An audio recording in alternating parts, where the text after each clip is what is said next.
Thank you both for joining. Really appreciate it. I'm Scott Lanaway, managing partner with Titan One, and we do integrated marketing strategy for our clients that cuts across a variety of channels and strategies. Very excited to speak with you both. If you could give us a short info to get started. Over to you, Galen. Sure. My name is Galen Dow, and I am a partner in BrandGen.io, which is a HubSpot ABM app. And I'm also Alex Moore with BrandGen.io, partnering with Galen. BrandGen.io is a programmatic ABM-centric tool with deep integrations into the HubSpot ecosystem. Amazing. Thank you for joining. We've had some conversations before, and they were so interesting, and wanted to share those conversations with a wider audience because I think there are some important changes happening in go-to-market strategies. And some preconceptions, some valid, some maybe not, that we can have a conversation around some of the targeting strategies that are employed, what tools you need, what the thinking should be behind it, how you approach it. So I think we chatted before about, our whole ethos in the work that we do with our clients is around this concept of connecting with purpose. So it sounds kind of cheesy, but it's actually very practical. It means that we don't want to be spending time doing things that we don't think are going to make a real measurable impact on the people we're trying to connect with. So understanding who they are one level down in terms of what they need, what we're solving for, aligning them with content and material that will provide a relevant next step and nurture them towards hopefully taking an action. And, we just feel there's so much content out there in the world right now. We're competing for attention from people who are being sold a lot of the same things by similar people with similar value propositions. So curious to ask you both, in terms of what you've been seeing in market and everything that led you towards starting BrandGen, the evolution of integrated inbound into needing to evolve the model. What's your experience with that been? You want to go, Alex? I guess I'll go. I'll take it. Yeah. So, it's interesting. Many years ago, being in the HubSpot ecosystem, there was this narrative of inbound. It was all inbound, right? However, there was also this thing that was brewing that we knew that outbound was always there. The question was, what was the cost of it, right? So when we think about it, we saw very early on that inbound and then outbound was going to converge, because ultimately, I don't think the customer really matters so much. What the customer really cared about was, are you presenting options to me to solve my problem? And sometimes the customer may seek that out. Sometimes the customer may instinctively be presented with that based upon some things that we knew. So when we think about, BrandGen and how it came to fruition, there was definitely a conversion of inbound and outbound. I think the real unique thing, though, is independent of those two kind of like conceptual things, was what did we know about the people that we wanted to go after? And what types of interactions were they having with us? And how can we be better? I mean, ultimately, when I think about modern marketing today, the real key is context. We've talked about contextualizing marketing for many years. And the thing is we've got this amazing tool that many of us have centered a lot of our marketing technology stack around HubSpot. And it has tremendous amounts of data in it. And our mission was to figure out how we could leverage that data to be better, specifically within the account activation part of outbound marketing via BrandGen. And that certainly was just the start of it, because we have developed beyond that today, but that still is a really core tenet to how we think about the market. That's interesting, because in the integrated inbound work that we've been doing, we were also always wanting to add a sales enablement layer to it. Mm-hmm. So, marketing shouldn't be creating this, hopefully relevant, valuable content in a vacuum. We should be working more closely with sales to understand how that fits into the conversations that they are trying to have. And also in doing so, get more value back from their response and their input into the strategic ideation and content creation. So this for us has been a really natural evolution as well. We've also seen, I think, a a lot of inefficiency in traditional paid digital, and it's bothered us. We haven't been a huge fan of the way that it often gets done. A little bit junky, a little bit amorphous, a little bit hard to understand that beyond very loose metrics that one can create a story around in terms of brand awareness, that we're actually driving a measurable result and making decisions based on, making good decisions and ever improving decisions based on the data that we're seeing. So I'm curious, Galen, to ask you about ABM in particular. It's obviously been around for a long time, but I think traditionally it seems to have been the domain of platforms that have a high cost of entry in terms of getting access. And some of those platforms do amazing things and can be very useful. But things are changing pretty quickly through solutions such as the ones that you're doing. So could you talk a little bit about how the world of ABM is evolving and what that means in terms of what's possible now using marketing automation platforms like HubSpot? Yeah, for sure. So for a long time, and as we talk with HubSpotters, HubSpot partners, customers, and we're engaging in these conversations, our impression is that still we think most of the B2B marketing practitioners think of ABM as something that happens over here on the side in a tool designed for account-based marketing. And they tend to be expensive. They provide a lot of interesting functionality. Some of that functionality you have in HubSpot and more. Some of it you may not need for your particular use case, but you're paying for it. But nevertheless, the tools are expensive. And so I think that a lot of companies maybe miss that ABM opportunity because they don't feel they're at a scale or a budget investment availability to move into this thing called ABM. What we believe is that there are lots of ABM use cases that people can be helped to discover that are separate from the way that these models sort of churn data and present opportunities for potential customers to engage.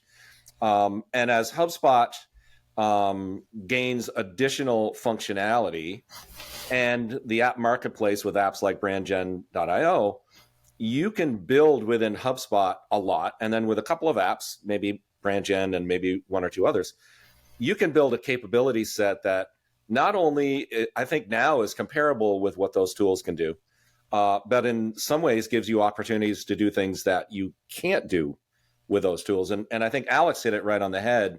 When you think of inbound and ABM sort of converging, you have now in HubSpot your inbound marketing leads, right?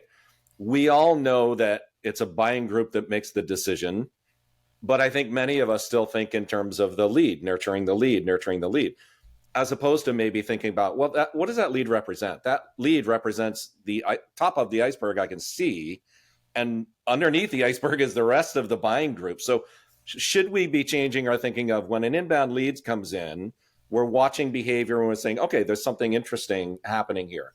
Now, if we were to activate at the buying group against that company that the lead represents and watch company level behavior, would we be picking up interesting signals that says, okay, that's a pass, let's carry on with that in a buying group approach, where we go get the other contacts based on titles, we activate buying group advertising, we activate company advertising on LinkedIn, right?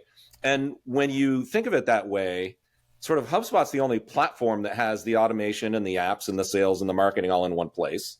And they allow for very deep connections, like our connection with BrandGen is very deep. So HubSpot's sort of the only platform that allows you to think in terms of what the CMO of SAP I was reading about the other day, he's calling blended ABM, and that's where they're moving, is taking my inbound and watching for those signals and then making companies outbound ABM.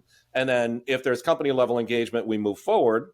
If there's not, we make room for another company, and it becomes this sort of dynamic living thing. So I think it's a much healthier and a more dimensional approach to doing this. Yeah. And more likely to yield a real result. I think maybe one of the challenges with it is that, first of all, changing the mindset that you can only really access this if you're at a certain type of organization that's willing to spend X amount on, one of these giant all-in ABM platforms. It's almost like you said before, it's like it's on a different island over here and a different team of people who are working it. But breaking down the barriers to sort of take cues from intent signals that we're seeing through inbound and having that then activate account-based targeting just makes a lot of sense. And the thing I like about this approach is that, before it was like, okay, well, we can say we have leads objectives, so we're going to run campaigns and try and hit those leads objectives, and there are different ways to achieve that objective with varying levels of efficacy. And then we can say, okay, well, the part of this that doesn't relate to the leads we're driving is the part that's helping us build brand awareness. So we might say, okay, well, we didn't hit our leads goal on this campaign, but our metrics show that, we got a lot of brand awareness. And so, that's always been a little bit troubling to us as well, too, because, well, one can say generally, sure, general brand awareness is a really good thing to grow. It doesn't matter if it's, if it's spread so thin and so far and being seen by people who are never going to buy anything. From you. So I like the idea of kind of matching a more intelligent campaign strategy through ABM tools like BrandGen, but also, and it's right in the name, you're investing in building your brand with decision makers and stakeholders within organizations who you do want to be building relationships with and having touch points with. So then I think we can feel better about the activation side of all of this strategy and content and campaign work. And just feel like we're standing on more confident ground. And I think everybody wants that. I think marketers are stressed a lot of the time because there's tremendous downward pressure to show progress against goals that have been set. And it can be really challenging. And I wanted to ask you both about this. I mean, regardless of the tools that you have available to execute this way on a campaign strategy, it seems to me that you really need to try to carve out some time to build a bit of a deeper relationship with other people in your organization to align with them. So in other words, as marketers, we could feel amazing about our go-to-market strategy for all the reasons that we're talking about here. But at the end of the day, if the sales organization within the client is not aligned on that strategy, or they don't have the processes to support it properly, or they're not having the right conversations when the hand finally goes up for a conversation, then we're kind of shooting ourselves in the feet. So what have you seen trend-wise in terms of, lots of people are now trying to do more ABM or blended ABM, as you said, Galen, but what is the appetite for more strategic collaboration between marketing and sales in general that you've both seen? Yeah, Scott, I would say that it's somewhat dependent upon the organization. Every organization is at a different stage within their marketing and sales maturity, right? And those that are most mature, 110%, they need, they thirst that collaboration. It's part of their key DNA and part of what makes them successful. I think those that are not there, they've heard about it. They may have some thirst or desire for it. They need help in navigating what that looks like. If I can back up just 30 seconds or so when you talked about leads, if I were to put something out there that may be a little bit provocative, I would tell you that we don't need more leads. In today's world of all of the different tools that we can we can tell you exactly who works where, functionally what they do. We can even tell you, various tools can give us intent signals in terms of the core data. What we need is lead activation. And that you sort of talked about activating. We talk about BrandGen being one of the activators. Because what we need to do is empower those sales teams with signals to say, hey, this particular lead that we happen to know their email address, where they work, cell phone number, all these great things, but you're a nuisance if we haven't activated them. So truly what we're trying to do is find ways to activate those leads and activate those accounts. Because as Galen mentioned, it's a lot of times it's by committee, particularly for large B2B, longer sales cycles, so on and so forth. So when you think about that, kind of segueing back to your point, Scott, of, okay, great. I've got a hand raiser. I've got an account that's showing activity. I've got leads within there or people within that account showing activity. What's my next step in the sales cycle? And do I have the right information, the right content, the right customization, personalization, contextual elements that make it feel like I actually know their problem. I know who they are as an account. I know their vertical. I know maybe functionally what they're going through, such that that conversation is much more insightful. And to do that well, you have to leverage the resources within your organization. So all those subject matter experts that are around the table, you need them. Because ultimately, once that account is activated, we need to empower that sales team to go and do their great work. So collaboration is really, really key these days. It's becoming easier and easier for people to put just content out in the space. So content alone doesn't do it any longer. It's not better. So I just think it's tremendously important for those accounts that really, really want to win in today's market. Yeah, that makes a lot of sense. And as you open the door to trying to find ways to, do this better, make more of an impact, find ways to get more value out of the investment of time and resources in all of these efforts. Sometimes you open the door to complicated conversations in companies where, sometimes there may not be full alignment in terms of, our objectives align with yours in terms of who we're talking to, how we help them, how we talk about who we are, how we share information as an organization. But I think the really exciting thing is it doesn't have to be daunting, because it's not like you have to say, okay, well, in this ultimate state, there's full transparency and everyone's singing from the same book. Right. And, we're rowing in the same direction, and it would be impossible for us to get there. We're too big, too many teams, too many problems. I think that everything starts and ends with really understanding our purpose, like what we're doing at work, who we're helping, why we do it, what they need, what they're trying to solve for, and just pushing on that. So even if, there's some education or communication required, and it's iterative, that needs to happen all the time anyway, right? Because those things are going to change as the market changes. But making decisions based on that ethos just makes a lot of sense. I was wondering if you could talk a little bit about some of the features that you've built into BrandGen and how they work with the ABM tools that are available in HubSpot and some of the capabilities around that.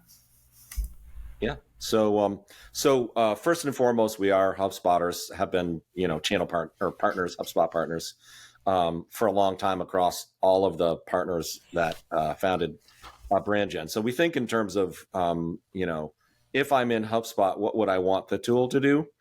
Right. And that's one of the advantages we feel like maybe we have over some of the other apps that are out there, is that we're not a tool over here that's bolting onto HubSpot. We're thinking in terms of HubSpot and augmenting with capabilities, as Alex mentioned, in the programmatic advertising space that we think would be valuable. So one of the tools that we talk to is the target accounts tool, which is where you might organize your ABM efforts in HubSpot.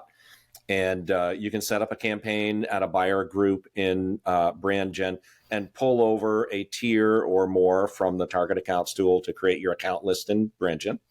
And then you can do a couple of different types of overlays to get to just the right targeting from there. You can overlay with context. We've organized various tranches of B2B publications. So if you want to reach electrical engineers, sites like eetimes.com are organized in there. If you want to reach CIOs, CIO.com, mission critical computing, threat post, sites like that are in there. So that's a differentiator for us in that we're a bit focused on context as sort of where things are moving next. And then you can do what I would call a sort of traditional ABM advertising campaign where you target a company and then titles and roles within that company and reach the buying group across the open web, wherever they move, the ads can be served. And then we can also overlay with geography and some other things to create some interesting solutions. And it all reports back into HubSpot in a way that's actionable. It reports back at the company level, so you can see sort of what's happening on the company card, or even diving down in deep properties within the company record. And then, for that idea of sales and marketing alignment and the difficulties that marketers might have to create something really that feels valuable for salespeople, a salesperson can be looking at a company card and actually select a campaign that has been built for them in BrandGen. So I just had a great conversation with Company X, and I can go in and I can pick the right campaign that was built for me for company X and add that company buying group to that. So that idea of, we often call these ads air cover. Yeah. If we use the true meaning of the word air cover, I wouldn't wait for next Thursday's ABM meeting when I need air cover, right? I'd have the ability to call it in right there. So the ability of a salesperson to call that air cover right in, we think is valuable and a touch toward an offering from marketing. We can provide you with this. You can control the campaigns, turn them on, turn them off, pick which one, for the situation. Where are they in the deal board? Will the campaign evolve, right? Mm-hmm. And we're hopeful that will help people to have more collaborative conversations around the potential for true sales and marketing alignment. Yeah, I think it will. Two things there. So the first thing is, you were speaking earlier about, you've done a lot in the HubSpot ecosystem already, and you understand the potential that is inherent in the platform in terms of tying it all together and making better decisions to achieve a desired impact. So I think, when we were chatting before, we talked about how the ABM tool within HubSpot is, not as commonly leveraged. People have their kind of standard go-tos, and that you saw an opportunity to, if we kind of layer on this ability to do targeted account-based programmatic, that it opens up the door to, essentially, we've got almost a full feature suite that you would get in these other platforms that have a higher barrier of entry. But I like the idea that your purpose was starting and seemingly ending in, how can we get more value out of this to do this better, given the changing market conditions? And I think that's reflected in, and that's why we're excited about using the platform and wanting to bring more ABM targeting to clients who may not already be on a larger platform, because it just makes sense. Right. And I think the big thing that we're exploring and trying to get out there and espouse is that, it's approachable now, and you don't have to have, your entire sales marketing organization, fully figured out and rebooted in order to do this. Yep. We like testing things. So, let's do a beta. Let's get someone from the sales team involved, and let's do a little huddle, and we'll show you how this works and make them feel like stakeholders in it. And I think, I don't know, there's so much opportunity here to create more alignment that I think will help everybody feel better about how all of this ladders up to achieving a goal, because nobody goes to work, hopefully nobody goes to work thinking, okay, well, I was here, so I'm going to get paid.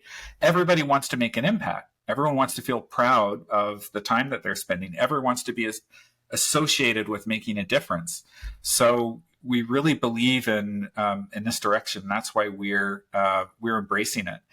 The other thing I wanted to ask you about, Alex, maybe you can take this one. We've heard from some clients who have been on some of the larger ABM platforms, there are some great capabilities that are there. Maybe there's a little bit of redundancy between multiple platforms, but in terms of some of the key ABM features, they're effective when used well.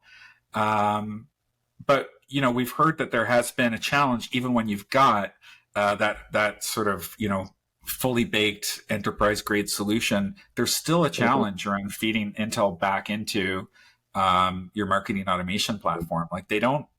It's not smooth, and that's still a core challenge. So interestingly, I think there's an argument for exploring solutions like BrandGen, even if you're over that barrier of entry into these bigger platforms. I was just curious if you've heard that before as well, because we've heard it from quite a few clients.